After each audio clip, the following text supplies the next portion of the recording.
Alabale con salterio y arpa. Alabale con pandero y danza, alabale con cuerdas y flauta.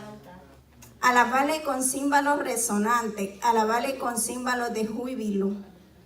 Y todo lo que respire, alabe a Jehová. Gloria a Dios. Esta mañana vamos a hacer un ejercicio. Inhale, ale, exhale. Nuevamente, inhale, exhale.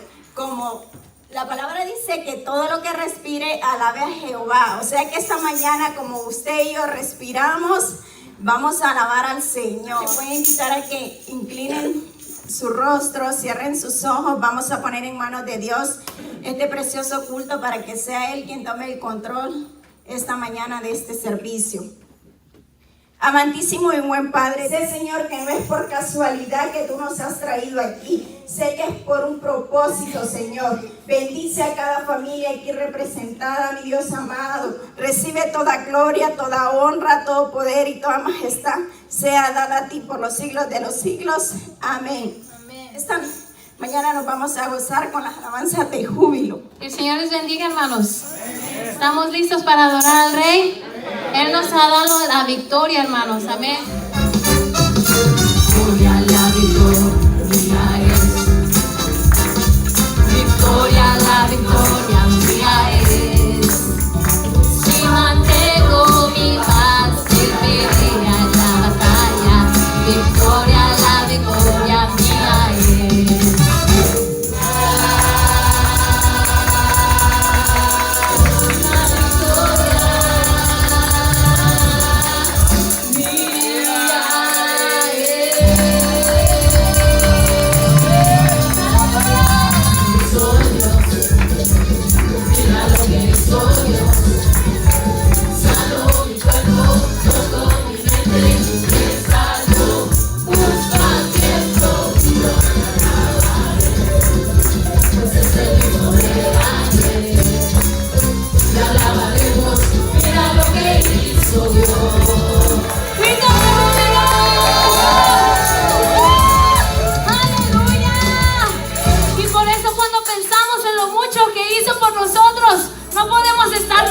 Hermanos, porque Él ha demostrado su amor para con nosotros. ¡Aleluya! ¡Somos libres!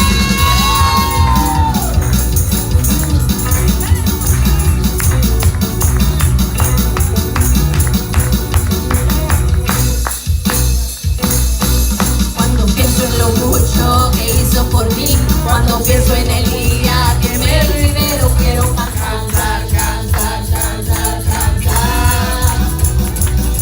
Quiero cantar, cantar, cantar, cantar, cantar. Cuando pienso en lo mucho que hizo por mí, cuando pienso en el día que me libero, quiero cantar, cantar, cantar, cantar, cantar, cantar. El poder, poder, poder, poder. Quiero gritar, gritar, gritar.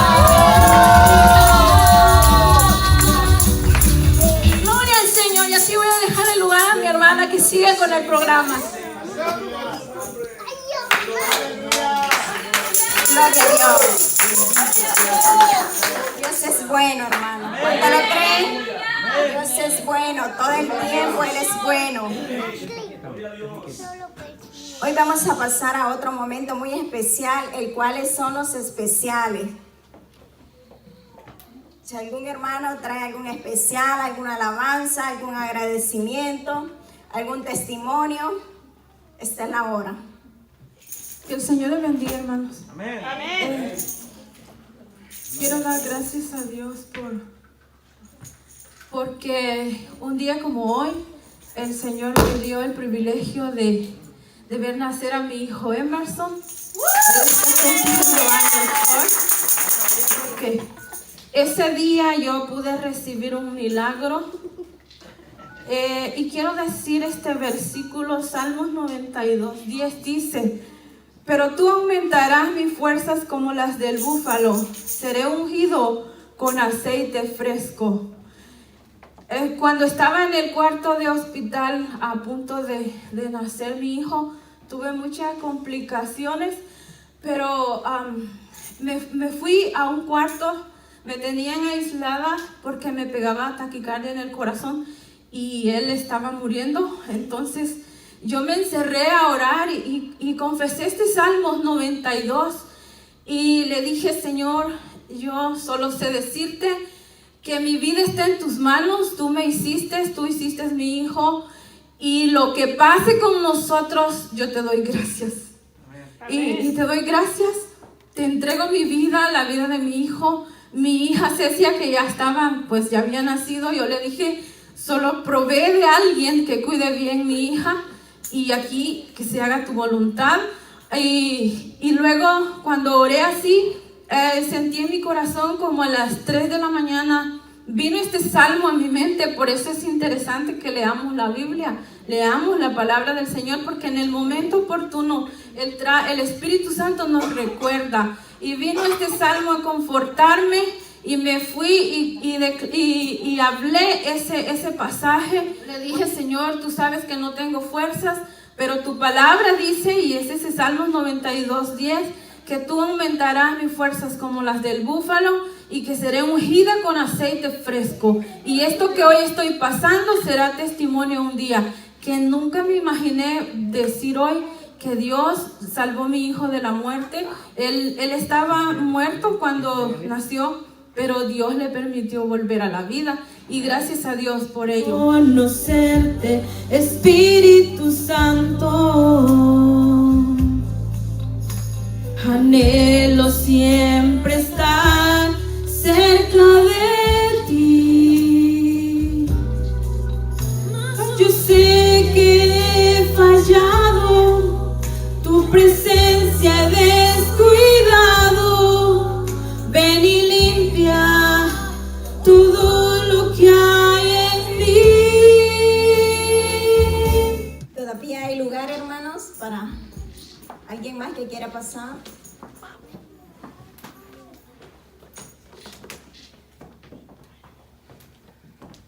Dios les bendiga. Amén. ¿Quién vive? Cristo. Quiero cantarle al Señor. ¿Qué sería de mí si no me hubieras alcanzado? ¿Dónde estaría hoy si no me hubieras perdonado? Tendría un vacío en mi corazón, vagaría sin rumbo, sin dirección. Si no fuera por tu gracia y por tu amor. Si no fuera por tu gracia y por tu amor, sería como un pájaro herido que se muere en el suelo. Sería como un cervo que brama por agua en un desierto. Si no fuera por tu gracia y por tu amor. Si no fuera por tu gracia y por tu amor. Aleluya. Dios, con esto le doy gracias al Señor por la oportunidad más que me da de estar aquí en este lugar. El enemigo me había querido agarrar y llevarme lejos, pero a lo que Dios le pertenece, que el Señor lo reprenda en este momento, pero a lo que Dios le pertenece. Yo soy de Dios y Él tiene grandes planes en mi vida, y he aprendido al transcurso de que anduve, de que es bueno accionar y no hablar, ¿verdad? Accionar, las acciones de uno. Yo me he podido mostrar y digo: Señor, tú has tenido compasión de mí. No me he portado tan bien que ese día, pero aún me has cuidado, me has librado de la muerte. He pasado momentos difíciles, pero le doy gracias al Señor, y hay que echarle ganas siempre a seguir adelante y no desmayar. Dios les bendiga. Gloria a Dios. ¿Alguien más que quiera pasar? Están contra ti, pero no te vencerán, porque yo estoy contigo, dice Jehová, para librarte. El enemigo no le teme a una iglesia grande, hermanos. El enemigo le tiene miedo a un pueblo unido en el nombre de Dios. Y yo también quiero cantar un poco. Beber de tu manantial, dame de beber, necesito más, dame de beber.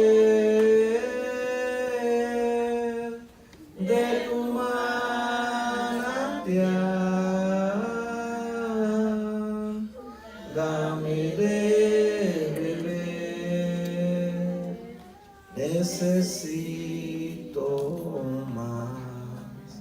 Dios les bendiga, hermanos. ¿Alguien más, hermanos? Yo no me puedo quedar callada. Dios los bendiga.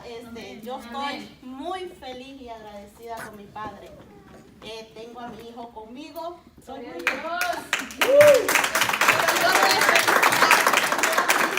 Gracias a mi Padre Celestial. Amén. Gloria a Dios. Dios les bendiga, hermanos. Yo creo que todos estamos contentos y agradecidos con el Señor porque nos trajo esta mañana aquí, ¿verdad? Qué lindo de veras es estar en la casa de Dios, hermano. Yo me siento privilegiado por estar aquí, hermanos, porque gracias a Dios que Dios nos ha llamado para que le adoremos. Porque si no fuéramos ajenos a todas las cosas de Dios, pero gracias a Dios que Él nos escogió para estar aquí en su casa para adorar, hermanos. Es un privilegio de veras que entre tanta gente Dios haya puesto sus ojos en nosotros. Amén. Ese es un privilegio, hermanos, que debemos de tomar en cuenta, que el Señor en su misericordia puso sus ojos en nosotros. Amén. ¿Alguien más, hermano? Si no hay nadie más, vamos a continuar con el siguiente punto, el cual es darle al Señor de lo mucho que Él nos da. Así como están, les voy a pedir que me ayude a orar por los diezmos, ofrendas. Gracias, Señor, te damos, Padre, por cada dador alegre, Padre, que esta mañana te va a dar, Señor. Que seas tú, mi Dios amado, supliendo cada necesidad de cada hermano que está aquí, Padre. Que seas tú, mi Dios amado, proveyendo un trabajo, Padre, para aquel hermano, aquella hermana que lo necesite, Padre, para que así pueda honrarte y darte lo mejor a ti. Señor, que en nuestras casas, Padre, nunca haga falta ningún bien, Padre, sino que nuestra provisión siempre esté, Padre, en sobreabundancia. Gracias, Padre. Recibe toda la honra, el poder y la majestad por los siglos de los siglos. Amén. Amén, aleluya. Así deja la pastora con las alabanzas de júbilo. Gloria al Señor. Vamos a seguir adorando a nuestro Dios. Amén. Unos momentos más. Llegó el tiempo, llegó la hora de adorar al Rey. Este es el tiempo, esta es la hora de adorar al Rey. Y su iglesia se levanta para adorar, celebrando con gran gozo. El Rey está aquí. Llegó el tiempo, toda hora de adorar al Rey. Este es el tiempo, esta es la hora de adorar al Rey. Y su iglesia se levanta para adorar, esperando con gran gozo. El Rey está aquí. Gloria al Señor. Sus manos y adórale. Adora al Señor.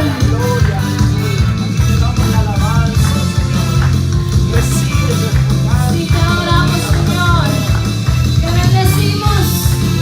Tú eres Rey. Tú eres Señor de nuestras vidas. Aleluya. Gloria al Rey de Reyes y Señor de Señores. Vamos a seguir adorando a nuestro Dios. Sí, Espíritu Santo, ministranos con tu presencia. Llénanos, satúranos en esta hora. Tú eres santo. Dios de los cielos, te quiero adorar, te quiero exaltar. El universo, el mundo entero te tiene que adorar, te tiene que exaltar, te tiene que exaltar.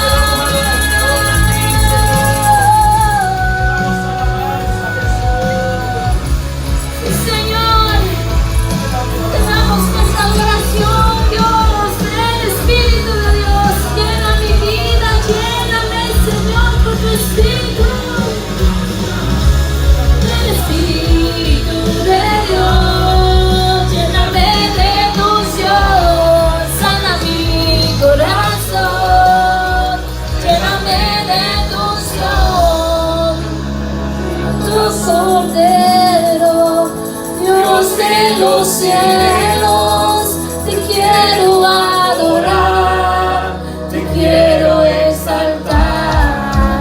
El universo, el mundo entero te tiene que adorar, te tiene que exaltar. Tú eres santo Dios todopoderoso, a ti elevamos nuestro cántico, Rey de reyes, Señor de señores. Oh sí, Señor, elevamos nuestra adoración a ti, Señor, que sea como un perfume fragante a tus pies, Señor. Tu Cordero, Dios de los cielos, te tengo que adorar, te quiero exaltar.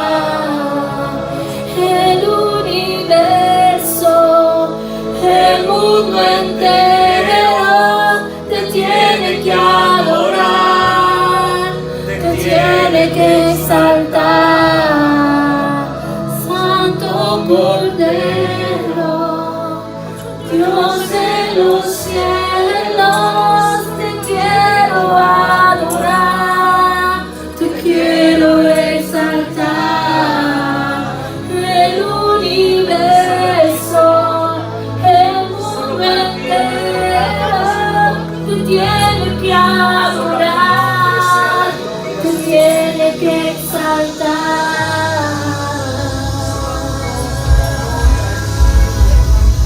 Aleluya. Te adoramos, Señor. Tú estás aquí, mi Dios. Tu presencia está en este lugar, Dios eterno. Queremos adorarte, queremos bendecirte, Señor. Recibe nuestra alabanza y nuestra adoración. Oh Dios Todopoderoso, sé el Señor de la tierra, Señor. Sí, mi Dios, no hay nadie como tu Dios eterno. Te adoramos, Señor. Te exaltamos, Dios. Oh sí, Señor, liberta, Padre.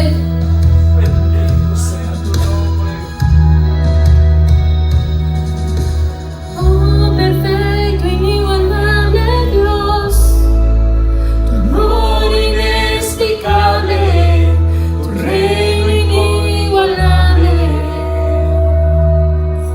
Asombroso, coronado estás, en trono de victoria, vestido estás de gloria.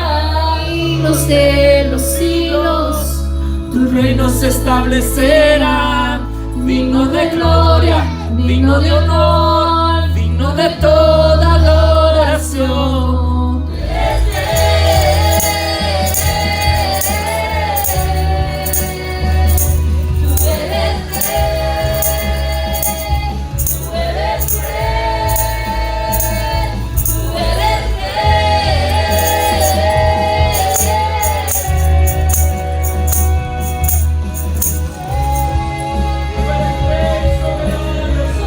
Sí, Señor, recibe nuestra alabanza.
que brota de los profetas. Gracias, Señor.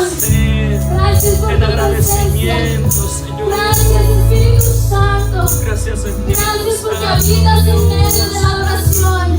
Gracias porque habitas en nosotros, Dios. Aleluya. Sea tu nombre, Señor, aleluya. Gloria al Señor. Y así vamos a recibir a nuestro pastor. Denle fuerte palmas al Dios Todopoderoso, porque Él vive y reina por los siglos. Dejo el lugar a nuestro pastor. Que el Señor les bendiga.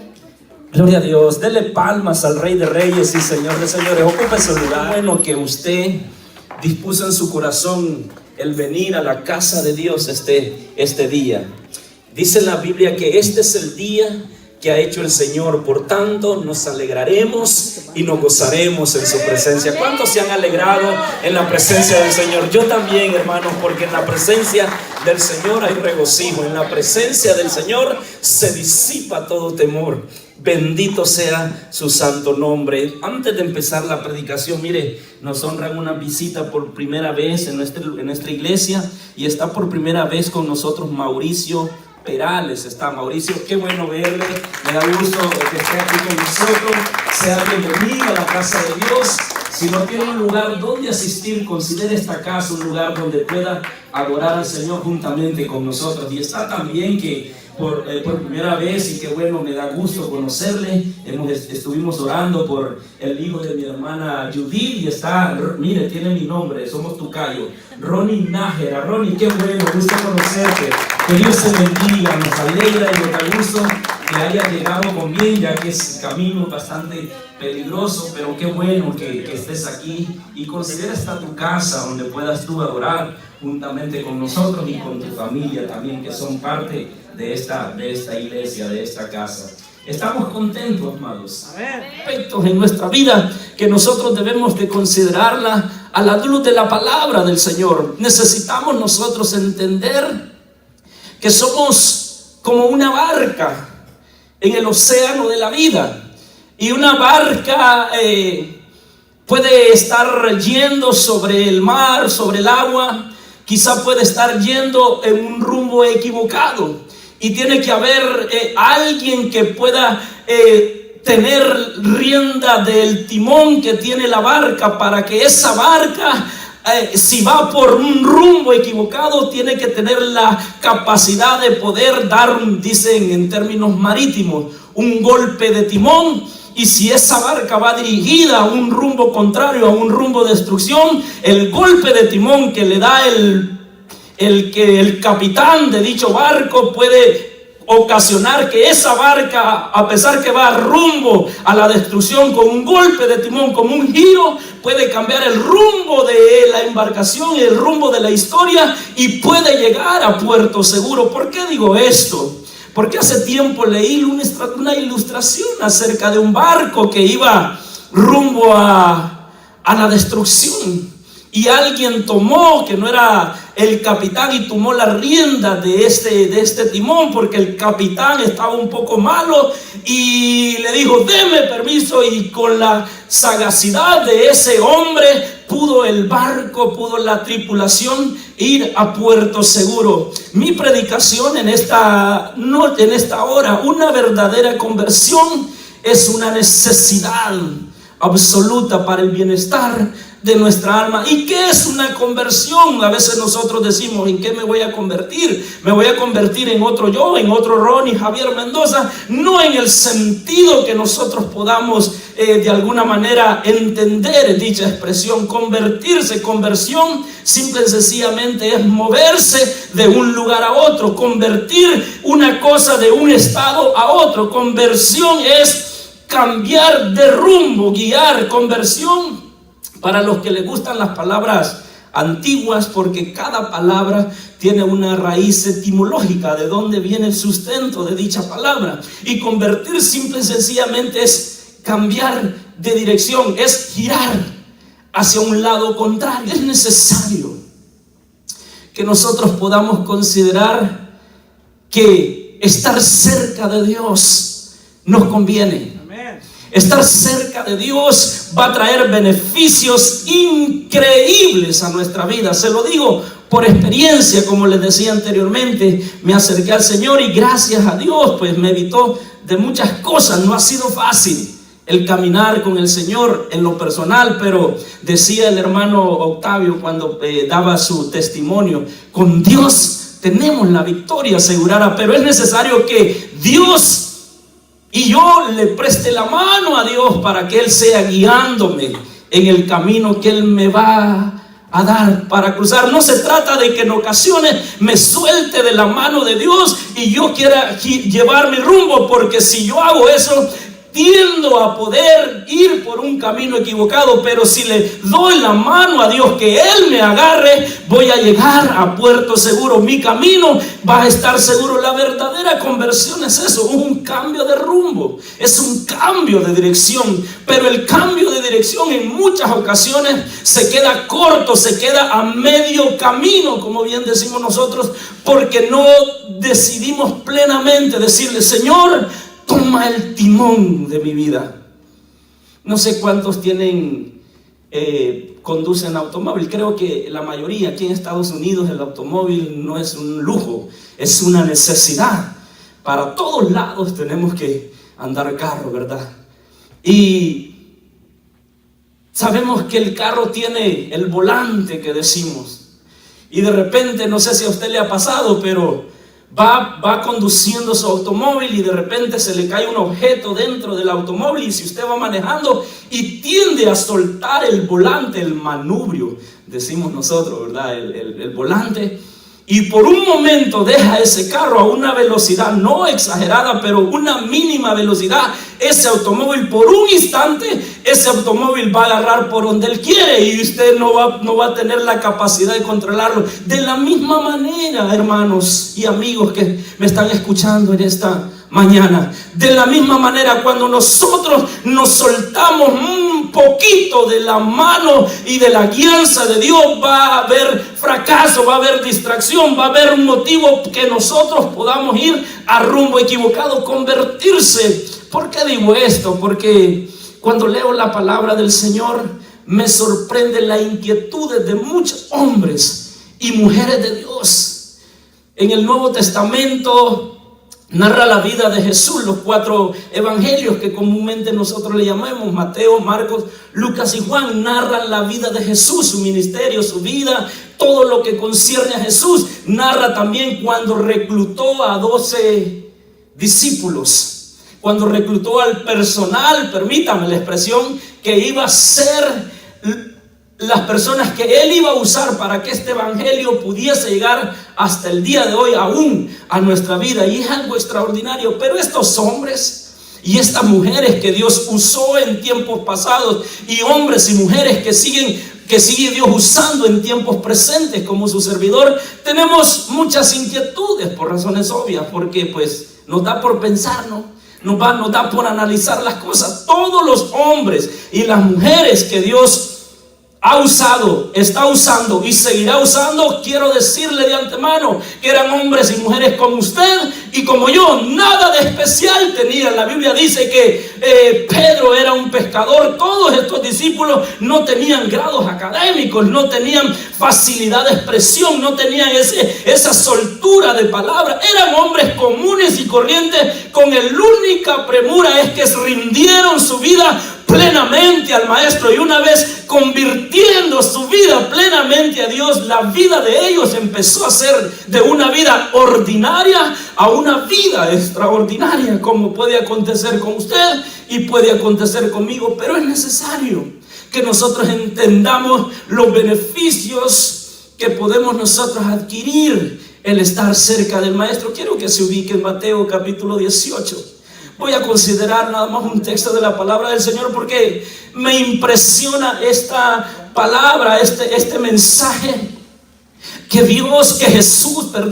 Jesucristo, el mensaje que da a sus discípulos a raíz de una pregunta que los discípulos tienen concerniente a Él. Suceso que está en el capítulo 18 tiene un contexto anteriormente, y es en relación a una disputa a una pequeña controversia, no a un pleito, ¿verdad? Porque siempre consideramos nosotros, disputa es que estuvieron peleando. No, tenían una controversia de pensamiento, tenían una discusión en relación a quién de ellos era el más importante dentro del círculo de los discípulos de Jesús.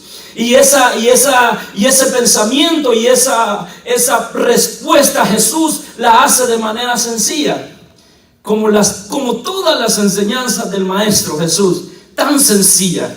Los teólogos y los teólogos es que complican en muchas ocasiones la palabra de Dios, pero la palabra del Señor es sencilla. Es muy importante capacitarnos, dicho sea de paso. Es muy importante indagar, es muy importante nosotros adiestrarnos en la palabra del Señor y obviamente con la ayuda del Espíritu Santo, pero la palabra de Dios es sencilla como las enseñanzas de nuestro Señor Jesucristo. Y este mensaje es necesario una verdadera conversión. ¿Para quién? Para el beneficio de mi amigo, para el beneficio de mi vecino, para el beneficio de quién. Es necesario una verdadera conversión porque es necesario para el alma, para nuestra alma, porque al fin de cuentas es nuestra alma que está en juego. Permítame la expresión, es nuestra vida en sí que está en juego en relación a aceptar el sacrificio de nuestro Señor Jesucristo o no aceptarlo. Estos hombres, discípulos de Jesucristo, según los estudiosos, ya tenían varios tiempo de haber estado con Jesús, aproximadamente 3 años. La relación de Jesús con los discípulos fue una relación de rabí, de maestro a discípulos, aproximadamente de 3 años y medio. Fue una relación donde Él pudo enseñarles, donde ellos pudieron de alguna manera visualizar la vida de Jesús en relación a la oración, en relación a la obediencia que Jesús tenía para con el Padre. En reiteradas ocasiones, mire, me sorprende la vida de Jesús, hermanos, porque en reiteradas ocasiones Él pudo decir esta expresión: yo no hago nada si el Padre no me dice que yo lo haga. Tenía una absoluta obediencia al Padre, tenía una absoluta obediencia a Dios, y eso le valió, la Biblia dice en Filipenses capítulo 2 en adelante, esto le valió para que Dios le diera un nombre sobre todo nombre, para que en el nombre de Jesús toda rodilla se doble. La obediencia trae beneficios extraordinarios a nuestra vida, aunque en muchas ocasiones no sea fácil obedecer. Aunque en muchas ocasiones sea difícil obedecer. A mí en lo personal, como cristiano, como ministro del Señor, me es difícil. A veces tenemos cierto grado de confianza, y se lo voy a decir.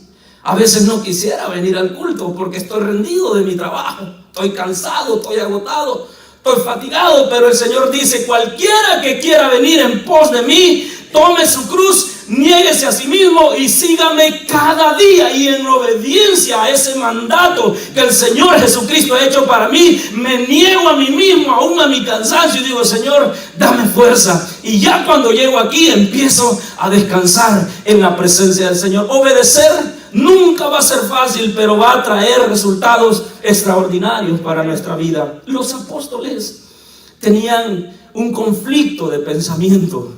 Si usted ya se ubicó en el capítulo 18 de Mateo, usted se va a dar cuenta cómo empieza ese texto. Usted va a empezar a notar aspectos muy interesantes, de los cuales yo quiero hablarle por lo menos de 3 maneras importantes, de las cuales la verdadera conversión a Cristo tiene que traer una evidencia interna y externa también, porque el convertirnos al Señor trae a nuestra vida beneficio. Mire, le voy a leer desde el versículo 1. En aquel tiempo los discípulos vinieron a Jesús diciendo: ¿quién es el mayor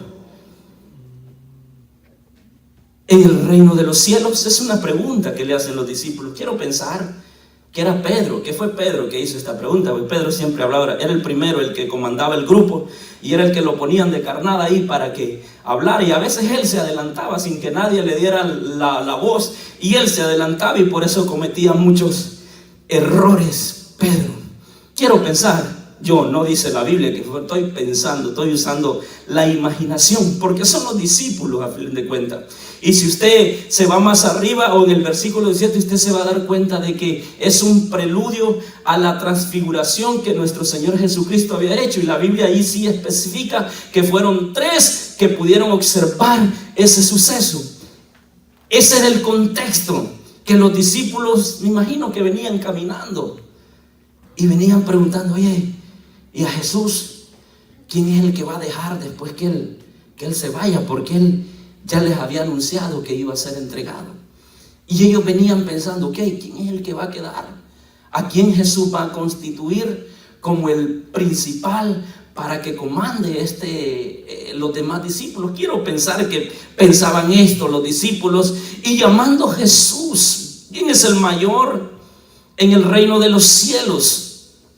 Y llamando a Jesús a un niño, lo puso en medio de ellos. Mire usted la sencillez que Jesús usaba para ilustrar una verdad extraordinaria con relación a quién es el mayor en el reino de los cielos. Quiero dar un ejemplo, y quizá ustedes me podrían dar cátedra con respecto al comportamiento de un niño. Digo esto porque pues ustedes saben, yo no tengo hijos, pero tengo muchos sobrinos y a veces me les quedo observando algunos comportamientos porque la Biblia habla mucho de ser como niño. Y precisamente ayer que pues andábamos por ahí, y pues mi hermano me llamó, mi hermano Gerson, que aquí está, y me dice, Ronnie, ¿dónde estás? Estoy en la casa. Venite a los chinos. Y a mí que me digan de chino, yo voy corriendo. Y no tanto por barato, sino que me gusta. Y una por baratos también, ¿no? Me gusta porque ahí está sabrosa la comida. Estoy dando un anuncio, miren, nos están viendo en vivo. Pero me dicen, venite, vamos a comer. Y estaba mi papá ahí, llego ahí. Y lo primero que me ven los niños, ya le doy un pico en el cachete a Elvin, y luego a Unice. Se agarra y Unice me dice, igual que Elvin, ya me está diciendo compi. Y yo ese nombre se lo puse a Elvin cuando estaba pequeño, de cariño, de compi, de compita, de compadre. Y él así me dice a mí, si usted le enseña, si usted está con Elvin o con Eunice y usted le enseña mi foto, él no va a decir Ronnie, no va a decir tío, él no va a decir pastor, él va a decir compi, porque él cree que así me llamo yo, porque yo así lo nombro. Los niños tienen un comportamiento extraordinario, y la mente de Jesús era extraordinaria, hermanos, como hombre y como Dios. Y observaba el comportamiento. Yo me imagino a Jesús que era muy meticuloso en la cuestión de la observación. Era muy, detectaba algunos aspectos que los hombres regularmente no observan. Llama la atención que Jesús, para poder responder esta pregunta tan enigmática y que hasta hoy en día quizás no ha tenido resolución o no ha tenido respuesta, Jesús usa la sencillez y la práctica de traer un niño. Yo imagino que andaba el niño jugando por ahí y Jesús le llamó por su nombre. Algunos estudiosos dicen que ese niño creció y después se convirtió en un gran discípulo de Jesucristo y terminó como mártir por predicar a Jesucristo. Eso es lo que dicen muchos estudiosos. La pregunta es, ¿quién es el mayor en el reino de los cielos? Quiero decirles, amada iglesia, que este reino en el cual nosotros pertenecemos es muy distinto al reino que el mundo proyecta. Es muy distinto al reino que el mundo está constantemente bombardeando nuestra mente. El reino que el mundo proyecta es que tú tienes que ser el jefe. Y si tú eres el jefe, tú tienes la autoridad. El reino que el mundo proyecta es que no, tú tienen que obedecerte. A ti tienen que hasta hacerte la venia si tienes un cargo de autoridad o tienes un cargo de eminencia. A ti tienen que saludarte, a ti tienen que, cuando tú pases, tienen que hacer una alfombra roja porque vas a pasar tú. Si tienes un cargo de eminencia o un cargo de poder, el mundo lo que dice, tú eres el mero bueno, tú eres el boss, tú eres el que manda. Y muchas personas se creen eso al punto tal que caminan por la vida llevándose a todo mundo por el pecho. ¿No ha visto usted personas así? Es increíble porque eso es lo que proyecta el mundo, pero este reino es muy distinto al reino que proyecta el mundo. Este reino es el reino de la gran paradoja. Este es el reino de la gran contradicción. Aquí el que quiera ser el más grande, ¿qué dice? Tiene que ser el que más sirva. Por eso es que nosotros nos llamamos ministros. Yo les he explicado a ustedes así a grosso modo, de manera superficial. ¿Qué es un ministro? Parece pomposo el nombre, ministro de Hacienda.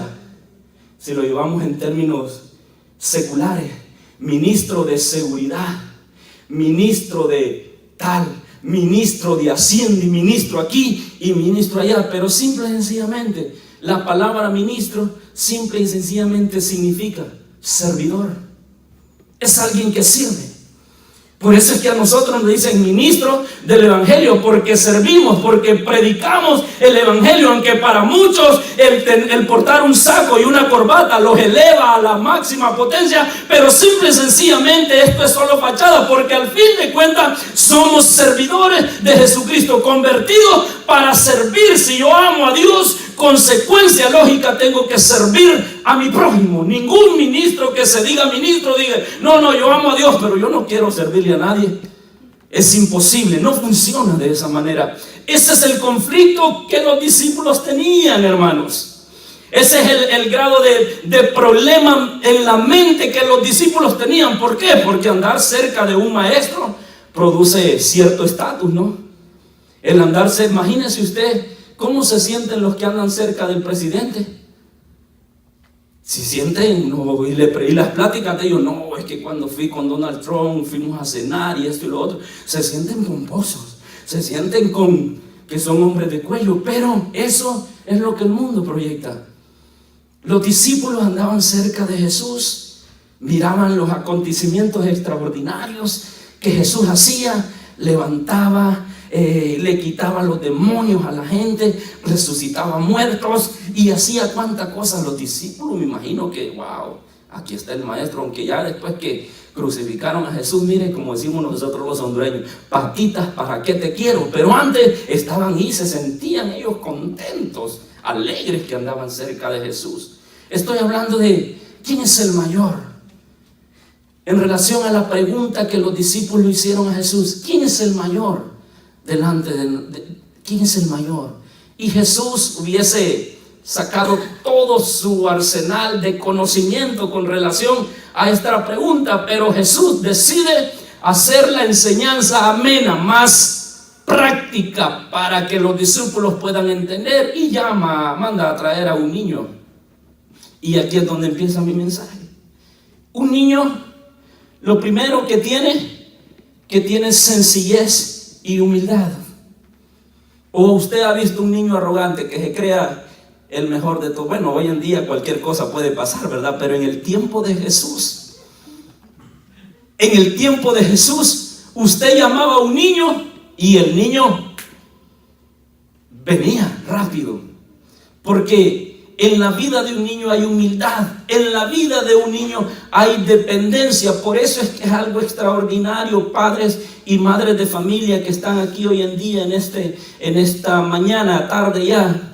Quiero decirles lo que siempre les digo, que ustedes tienen un grande privilegio que Dios ha depositado en sus manos, pero también con ese privilegio que ustedes tienen, también tienen una grande responsabilidad de poder formar en la vida de este niño lo que usted quiere que este niño sea de grande. Es la responsabilidad nuestra, no es la responsabilidad del niño educarnos a nosotros, es la responsabilidad del padre y de mamá de educar al niño para que él pueda crecer derechito, decimos nosotros, y no acuñar la frase que decimos, pastor, es que estamos en tiempos distintos, hombre. Estamos en tiempos diferentes. Usted ya se quedó allá en lo antiguo, en la era de piedra. No, ahora los niños son los que mandan. Uy, ni quiera Dios. Seguimos siendo nosotros los padres que mandamos, obviamente con la responsabilidad que Dios ha delegado a nuestra vida de poder enseñar a nuestros hijos y a nuestros niños el valor de poder ser un buen hombre, una buena mujercita, un buen ciudadano, alguien que respete. Está en nosotros el poder cultivar y enseñar estos valores en la vida de los niños. Un niño tiene humildad porque es autodependiente. ¿Sabe qué es autodependiente? Alguien que no se puede mover por sí solo. Todos los niños que llegaron hoy aquí, ningún niño se vino manejando él solo. Tuvieron que mamá o papá empezar desde la mañana, a ver, vaya a bañarse, o si usted lo baña, vamos a bañarlo. Y lo primero es esto de los niños. Les digo, no tengo niños, pero observo es que va a llorar porque pues hay muchos niños que no les gusta bañarse. Lo digo por experiencia. Yo cuando estaba chiquito no me gustaba bañarme, y ahora me gusta un poquito más, pero ahí vamos. Va a llorar, pero es la responsabilidad nuestra de poder poner en la vida de un niño esos aspectos que le van a ayudar a él en su crecimiento como persona, como ser humano. Si yo menciono el nombre de un niño que tuviera la capacidad de escucharme y le menciono ¿quién? Denison o Milton o Isaí o Samantha o Ashley o Eu, que le digo a mi sobrina, o Elvin, estoy seguro que él viene. Ahora, haga eso usted con un grande. ¿Y por qué tú me estás llamando a mí? ¿Cómo te atreves siquiera a mencionar mi nombre? Incircunciso. Y son muy bíblicos. Porque un niño tiene humildad, es autodependiente. Jesús está usando esta ilustración extraordinaria, amados, porque yo esta madrugada me ponía a reflexionar y decía, wow, Dios. Mire, cuando nosotros leemos la palabra del Señor es algo increíble, hermanos.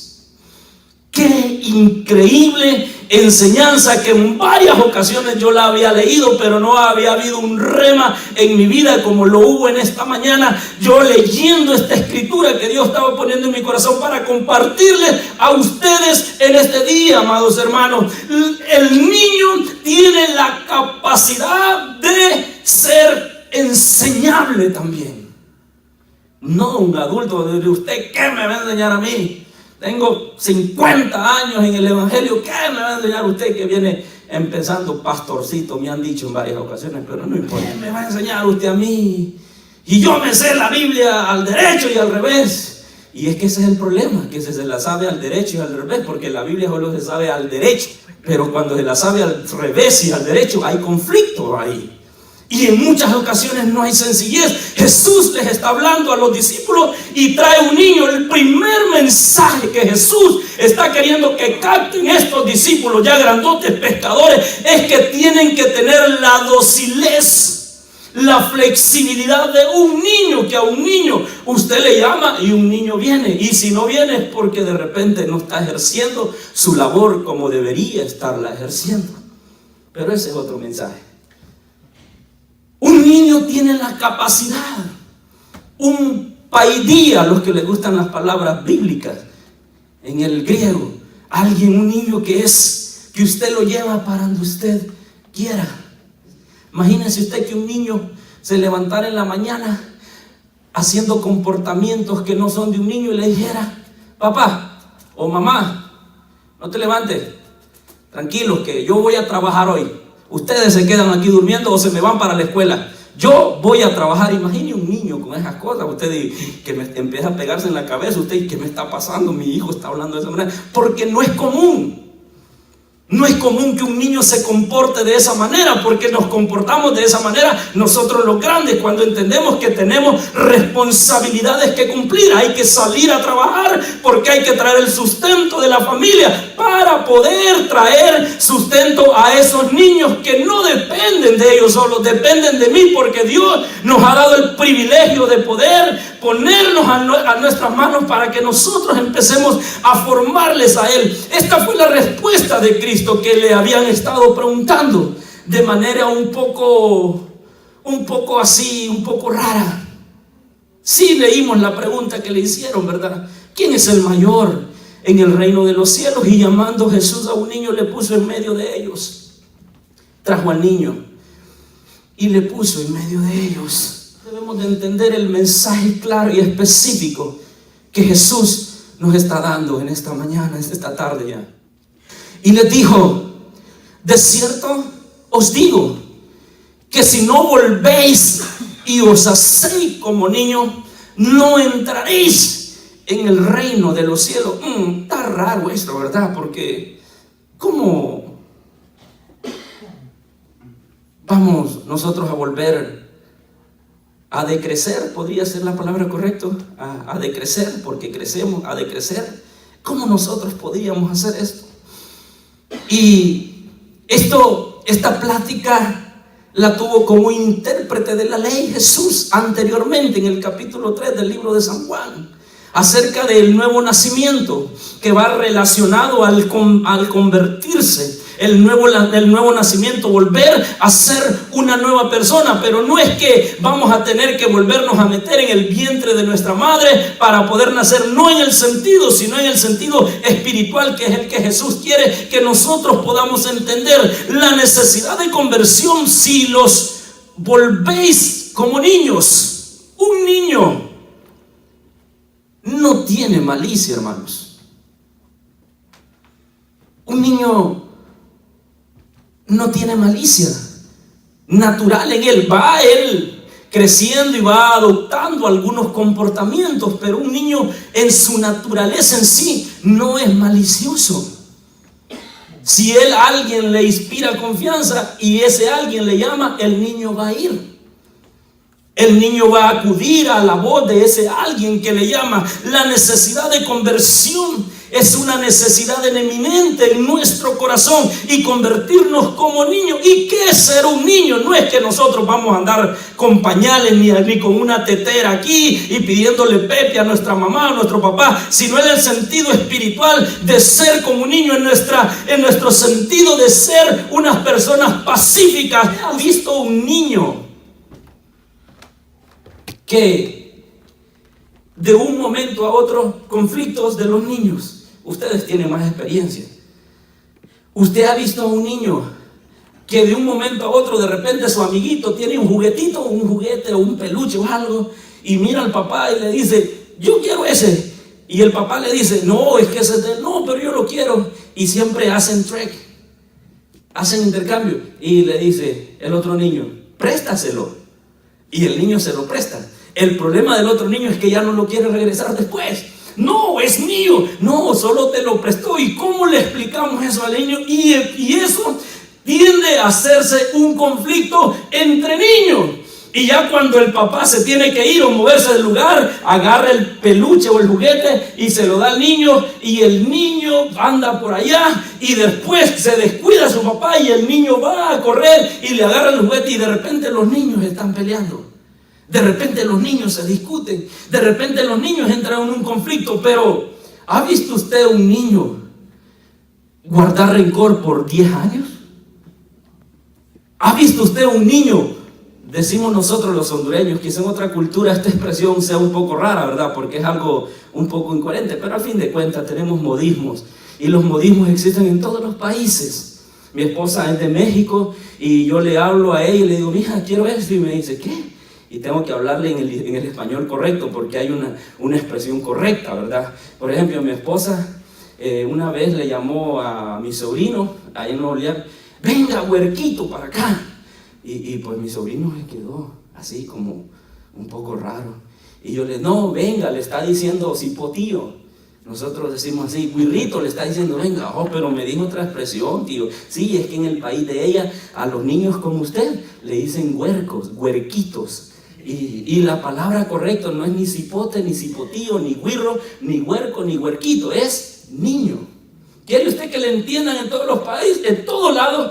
Venga, niño, y le van a entender. Pero nosotros como hondureños y en diferentes países tenemos modismo. Y viene el niño y empieza a discutir. Usted Si lo agarra en serio, usted puede llegar a tener conflictos, usted como grande, entre dos grandes, por llevarle la corriente, decimos nosotros, a los niños. Porque un niño ahorita se enoja con su amiguito y ya después se sale por aquí y entra, y ya después de repente se abrazan y dicen, oh, está bien, te lo presto o me lo presto. Un niño no padece de esas cosas que padecemos en muchas ocasiones nosotros los grandes.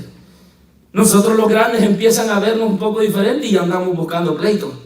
¿Y por qué me estás viendo así? No, es que anda mal el hermano, la hermana, anda mal de su estómago y anda haciendo gestos raros. No es que lo esté viendo mal, sino que le anda. Pero uno de grande, como ya no tiene la capacidad de comportarse como un niño, a todo le busca pero. Un niño no, un niño mira a otro niño y empiezan a jugar. De la nada hacen amistad.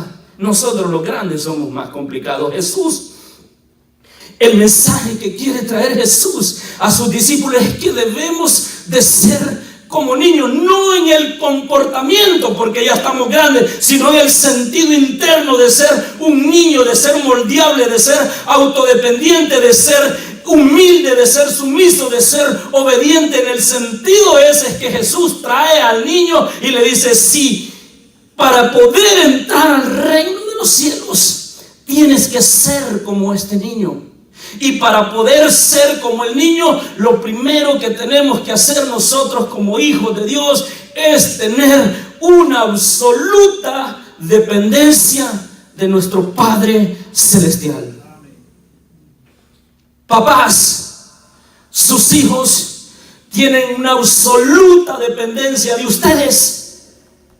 Mamás que están aquí, un niño no le va a ir a pedir comida a su vecino, lo va a hacer con usted, porque el niño tiene absoluta dependencia de su papá, de su mamá, de sus progenitores. Tiene una total y absoluta dependencia. ¿Qué les está diciendo Jesús a los discípulos? Tienen que ser como un niño en depender plenamente de Dios, del Padre, porque así van a tener la capacidad de poder poner su vida a la disposición de Él, y como un niño van a cederle el lugar y van a darle la mano, y para donde papá me quiera llevar, el niño va a caminar. No se va a rebelar con el papá y le va a decir, ¿y para dónde me llevas? No, yo quiero ir para allá, porque tiene una absoluta dependencia de su Padre Celestial. Jesús es el mensaje que le está dando a los discípulos. Tienen que ser como niños. Tienen que aprender a depender plenamente de Dios. Si una barca, como les dije al principio, va encaminada a la destrucción, pero si hay alguien que agarra la palanca, el timón, o no sé cómo le dicen a los términos marítimos, y tiene la capacidad de poder llevar a esa nave a puerto seguro. Es lo que Jesús quiere, amados hermanos. Que nosotros entendamos que estamos en este gran océano de la vida y que hay muchas dificultades, muchos aspectos quizás terribles más hoy en día, pero que Jesús quiere de que nosotros como unos niños aprendamos a depender de Él y digamos, Dios, te cedo el lugar, quiero que seas mi Padre, te recibo en mi corazón y quiero que ahora seas tú guiando mi vida, que para donde tú digas que vaya, yo voy a ir, porque quiero depender plenamente de ti. Cual niño depende de un padre que lo lleva a un parque o va por las tiendas y lo tiene que andar agarrado de la mano. De la misma manera Jesús le está diciendo a sus discípulos, hey, tienen que ser como este niño, porque es la única manera de entrar al reino de los cielos, el ser como un niño. La necesidad de la conversión es muy preponderante en la vida del hombre y en la vida de la mujer, y sobre todo ser como un niño. Y la naturaleza de la conversión es volvernos. Les dije de la expresión, la raíz etimológica de la expresión, ¿verdad? Conversión es moverse, girar, dar un giro, cambiar de rumbo, cambiar de dirección. Si nosotros vamos para este lado, me arrepiento y consecuente de arrepentir es que me convierto, y convertirse es hacer un giro y girar para el otro lado. Si bien es cierto, nuestra vida, hermanos, va a un rumbo incorrecto. ¿Y cómo lo vamos a denotar esto? A raíz de las consecuencias. En muchas ocasiones nosotros, como seres humanos un poco retirados o alejados de Dios, tomamos decisiones erróneas, decisiones equivocadas, y en muchas ocasiones vienen las consecuencias. Pero esa es una alerta. Eso debería de ser una luz ámbar para que nosotros digamos y entendamos: hey, yo voy por un rumbo equivocado, voy por este camino, y las cosas como que las estoy viendo un poco, le decimos nosotros los hondureños, las estoy viendo las cosas un poco negras. ¿Por qué? Porque voy en este rumbo. La sensatez que debería de haber en nosotros como adultos y como personas pensantes, decir: necesito ayuda. ¿Quién me puede ayudar? Porque voy en este camino. Y cuando nosotros entendemos que necesitamos ayuda, y el único que nos puede ayudar es el creador del cielo y de la tierra, el creador de nuestra vida, y le decimos: Dios, necesito ayuda porque las cosas, porque yo he tenido el control de mi vida y hasta el momento han sido puros fracasos. Necesito ayuda. Y ahí está el maestro con la mano extendida, con brazo poderoso, decir: yo te quiero ayudar. Pero es necesario que nosotros entendamos que el camino que de repente llevamos trazado, va a un lugar equivocado, y cambiar de dirección, convertirnos. La necesidad de la conversión es volver. Si os volvéis, es volver de allá para acá. Es como venir de allá para acá y me regreso. Si voy rumbo a este camino y veo que las cosas están peligrosas, lo sensato que debería de ver en mí es cambiar de dirección. Eso es lo que Jesús les está diciendo: cambiar de dirección, volverse. Y os hacéis, no solamente es volvernos, no solamente es decir: híjole, wow, voy equivocado en este camino, y pararnos un momento y reflexionar y decir: sí, voy equivocado. No solamente es volver y decir, o pensar y decir: no, voy equivocado, pero como quiera le voy a dar otros pasos más. No, es volverse plenamente. No solamente es meditar en que vamos mal o que estamos equivocados en nuestros caminos, sino que volvernos y os volvéis como niños, no entraréis al reino de los cielos. La necesidad de la conversión, hermanos, la naturaleza de la conversión tiene que ser que nos volvamos como unos niños sin malicia. Que un niño no tiene esa malicia que en muchas ocasiones el ser humano grande adoptamos y tenemos que venir a Jesús para que empiece a moldearnos a la imagen que Él quiere que nosotros tengamos. Una verdadera conversión es eso: volvernos como niños. La naturaleza es la conversión, y la conversión, el volvernos de un camino a otro, tiene que haber evidencia. Tiene que haber una evidencia. Tiene que proyectarse un resultado. Tiene que proyectarse un cambio en la vida de una persona que ha sido convertido. Y si os volvéis como niño, el niñito que Jesús puso de ejemplo en medio de ella era para una gráfica, para ilustrar humildad en Él. Si nosotros nos hemos convertido plenamente a Dios, hermano, tiene que haber sencillez. Tenemos que ser dóciles. Tiene que haber humildad en nuestra vida. Y no humildad superficial, humildad real del corazón. ¿Por qué un niño es humilde? Fíjese que en lo personal, como hombre, cuando me da por pensar y me pongo a analizar estos aspectos interesantes, que la humildad nada tiene que ver con tener o no tener. La humildad nada tiene que ver con eso, porque a veces nosotros perdemos el rumbo, ¿verdad? Y consideramos que una persona humilde es la que no tiene nada. No, a veces son las más arrogantes, ¿sabía? A veces nosotros creemos y decimos, vemos a alguien que anda todo sucio, todo con zapatos rotos y con ropa hasta maloliente, y lo vemos así, y de repente uno dice, wow, qué humilde es el Señor. Qué humilde. Y podemos perder nosotros el concepto de la humildad. Porque podemos nosotros andar bien trajeados y poder tener la capacidad, con la ayuda de Dios, tener humildad, tener sencillez, y podemos andar todos sucios, todos, y podemos ser los más arrogantes del planeta, porque la humildad nada tiene que ver con el hecho de tener. Digo esto porque he conocido personas, hermanos. En Nueva Orleans me tocó trabajar con una persona, ¿qué digo rico? Millonario, que estaba repleto de dólares, los que nosotros venimos aquí. Y una vez nos pudimos a platicar con ese hombre, y me sorprendió. Siempre doy este ejemplo para poder graficar el aspecto de la humildad, porque nosotros necesitamos considerar estas cosas, amados hermanos, porque es de la humildad que nuestro Señor Jesucristo está hablando.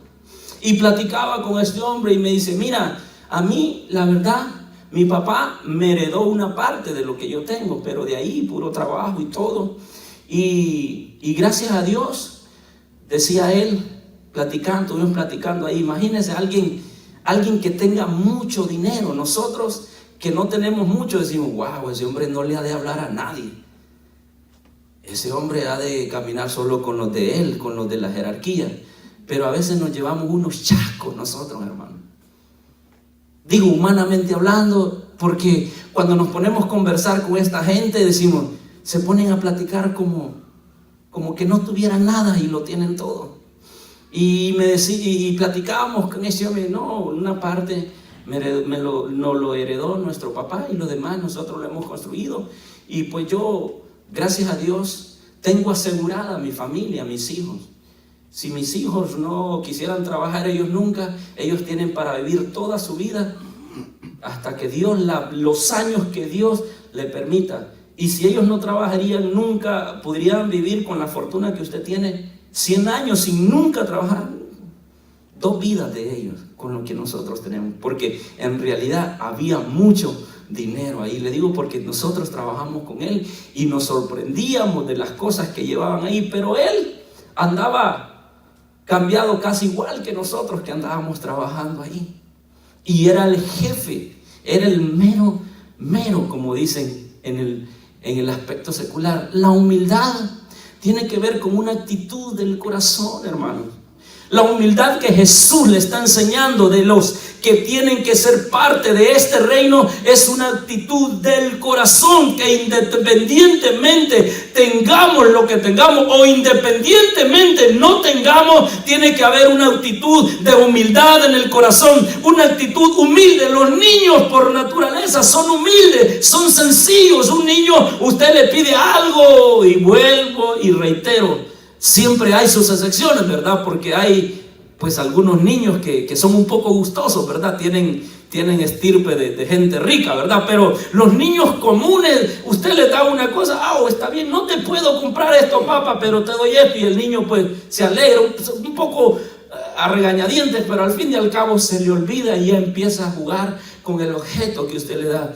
Una verdadera conversión tiene que traer evidencia de humildad. Tiene que traer evidencia que ha cambiado, que ha sido transformado, que está en el proceso de ser una nueva persona. Y una persona que se ha convertido y que esté en el proceso de cambio va a traer resultados. Se va a ver, se va a observar. La gente que le conocía antes y la que le conoce ahora va a decir: bueno, ¿y qué te hicieron?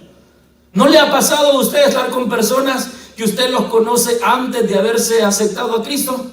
La evidencia que dan, el testimonio que dan, que no necesita que le hablen, no necesita que esa persona le hable. Usted mismo le dice: oye, fulano de tal, ¿qué cambiado? ¿Qué te han hecho?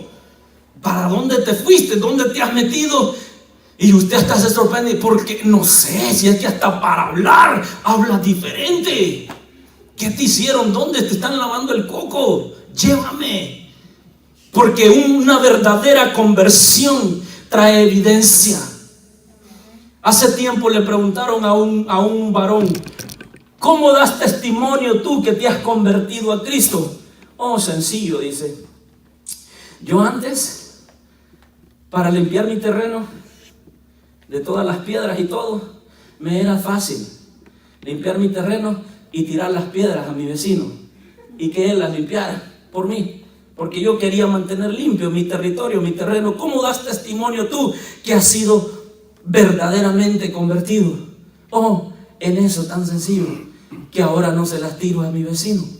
Ahora las echo en una carreta y las voy a tirar a un barranco allá que sirve para que los carros puedan pasar. Y antes ni siquiera quedo me interesaba. Limpiaba mi terreno y tiraba toda la basura y todas las piedras a mi vecino. Ahora que verdaderamente Cristo ha tocado mi vida y quiero ser una nueva criatura, una nueva persona, ahora veo las cosas y hago las cosas de manera diferente. Esa es la evidencia, amados hermanos, que nosotros debemos demostrar al mundo, a nuestra familia, a nuestros amigos, a nuestros conocidos, y decirles: hey, no tienes que gritarles que tú estás viniendo a la iglesia. Con el comportamiento, con el accionar, con tu vocabulario, ellos van a empezar a decir: oye, verdaderamente eso sí funciona. Porque un verdadero convertido da evidencia, da testimonio, testifica del poder que Dios, que Jesús ha hecho en la vida de él, en la vida de ellos. Jesús trajo un niño y les enseñó que un niño es dócil, que un niño es manejable, que un niño tiene humildad. Les enseñó que un niño tiene la capacidad de ser enseñable.